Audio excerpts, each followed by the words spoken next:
okwaniriza n'essanyu lingi munnaffe Asante Hini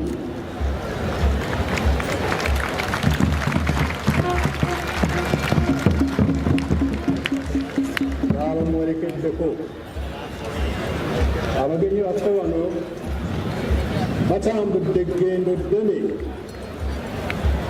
bwe lityo okuva e Ghana okujja okusanyukira awamu naffe mu Buganda nga bujaguza emyaka 25 kasookanga ntuuzibwa ku Namulondo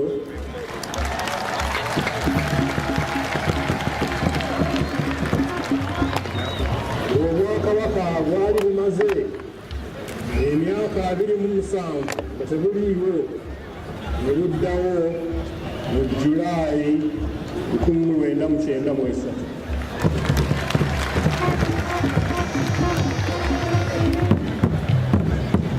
Nsiima liiso ddene n'abo bonna abakoze obutaweera okulaba nga Namulondo enywera era ng'olulimi Oluganda n'ebyobuwangwa bya Buganda nga bikulaakulana.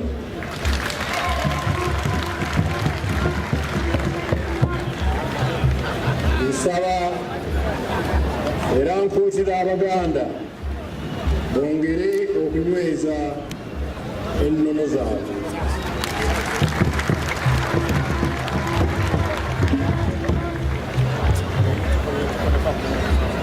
Waliwo olujegere lw'amaanyi olugatta Obwakabaka bwa Ashanti n'Obwakabaka bwa Buganda okuviira ddala eyo emabega ku nkomerero y'ekyasa ekyo-19 nga Ssekabaka Mwanga owookubiri ne Asante Hini Ajiman Prempe ow'olubereberye nga balwanyisa Abangereza abaabatwalako ensi zaabwe. Bombi balwana nnyo naye eky'omukisa omubi ne bawangulwa. Wabula Abangereza baabatya nnyo, baatya nnyo abakulembeze abazira bano era ne bawaŋŋangusibwa ne batwalibwa mu bizinga by'e Seychelles mu bwengula bw'obuyanja Indian Ocean. Eyo y'ensonga eyaleetawo omukago wakati wa Buganda ne Ashanti.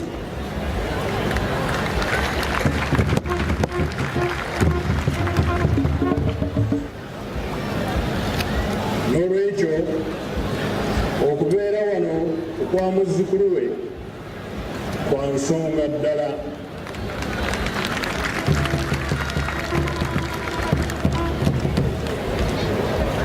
Tulina bingi ebitugatta era bye tusobola okuteesaako ffembi.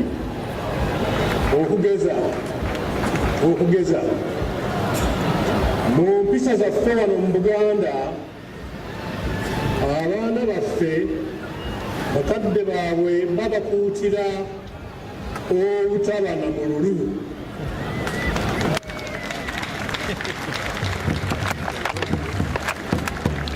Era abaana bakuzibwa nga balina empisa nnungi, bakula nga tebalina mululu.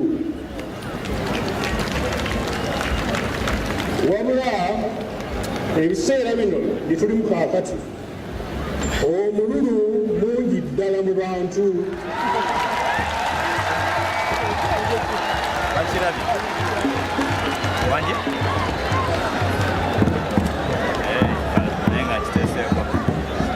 Era ekyo kyekiviiriddeko abantu bangi okulya enguzi ekudde ejjembe mu nsi ye.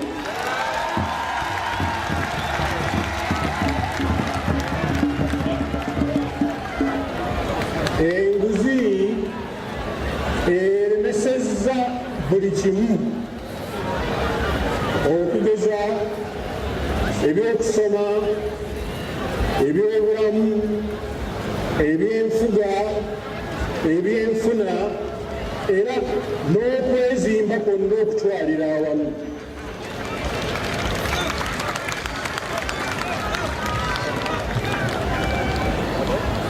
Tewali muntu n'omu akima amazzi mu kisero n'asobola nti ajja gatuusa awaka.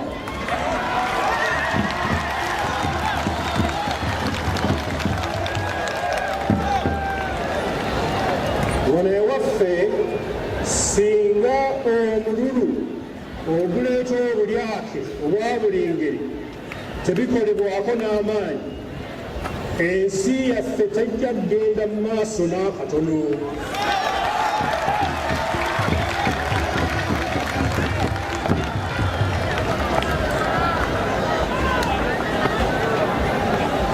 Songa wano ewaffe abantu baffe bamanyi nnyo okutegeka ebyokukola ensi esobole okukulaakulana, naye ensi yaffe ejja kweyongera bweyongeza okwonooneka singa tewaabeewo kyamaanyi kikolebwa ku mululu n'ebigendera ku mululu.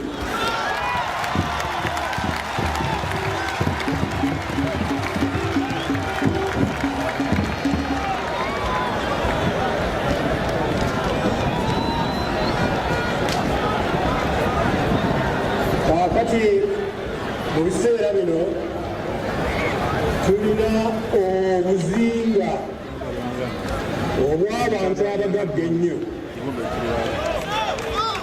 naye ng'abo beetooloddwa ennyanja ey'abaavu ddala.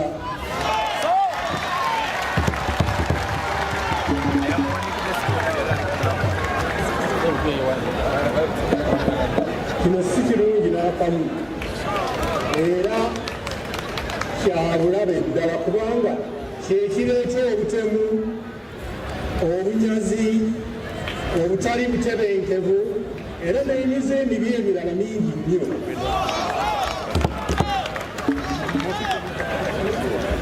N'olwekyo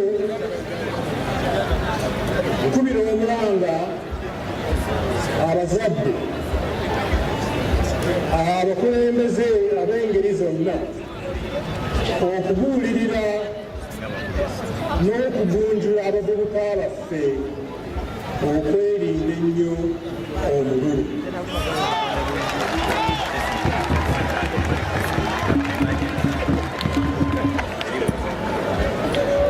Kubira omulanga abo bonna abali mu bifo awayitira era abo abalina obuvunaanyizibwa ku nsimbi okuzituusa gye zisaanidde okulaga.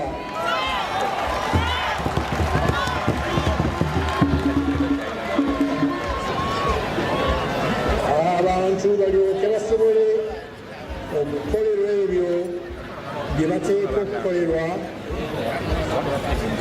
era n'emirimu gyonna egikulaakulanya ensi yaffe esobole okukolebwa, abantu balyoke beeyagalire wano mu kifo eky'okubona emiwabo nga banoonya okwebeezaawo okusanga.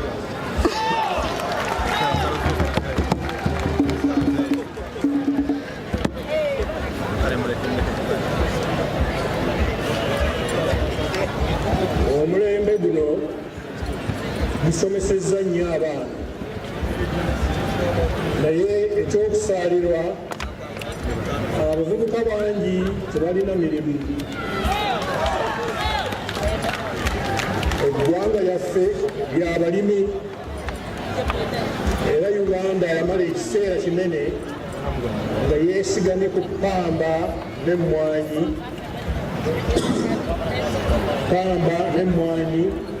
abantu ze baalimanga mu nnimiro entonotono, era abantu abasinga obungi mu bibala bino we bajjanga ensimbi ez'abamalanga okweyimirizaawo era n'okuyimirizaawo amaka gaabwe. Bajjajjaffe balwana nnyo okuteekawo ebibiina eby'obwegassi.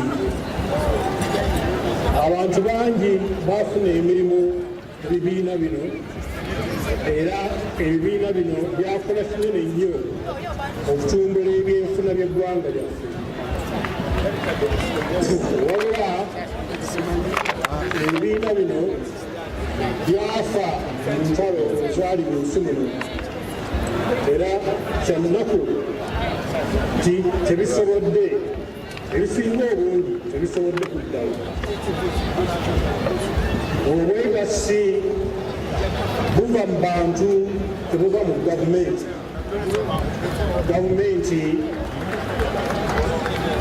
Gavumenti omulimu gwayo kwe kulaba nti kutambula bulungi.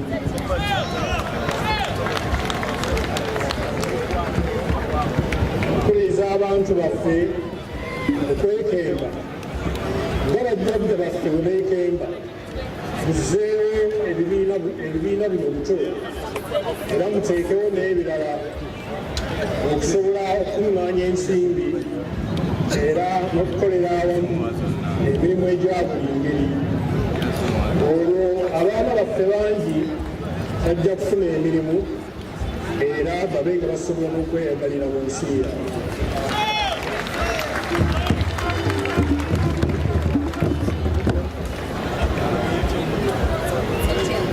Njagala okwongereza ku mulanga gwa Katikkiro nti mwenyigire nate okulima emmwanyi. Twagala musunsule emmwanyi era muzikolemu kaawa wano ewaffe era n'ebirala byonna ebiyinza okukolebwamu mulyoke mufunemu obujjuvu. Singa muba mukolera mu bibiina eby'obwegassi kisobokera ddala okufuna ennyo emmwanyi.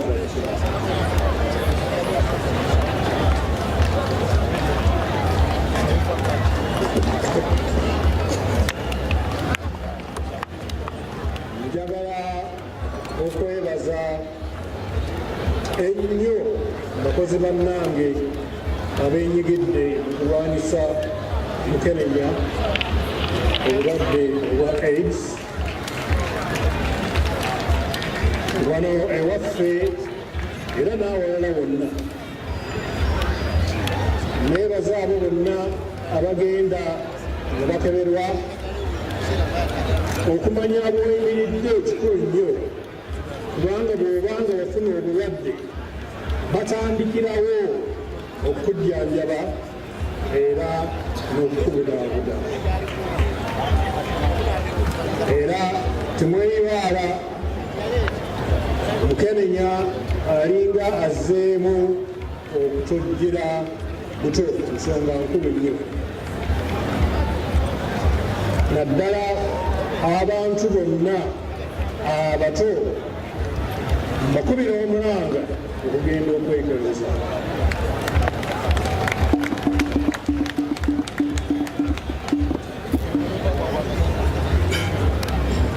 Nga tumaliriza, njagala okwebaza abo bonna abeenyigidde okutegeka jubileewo eno. Mwebale nnyo, mukoze omulimu gw'amaanyi nnyo.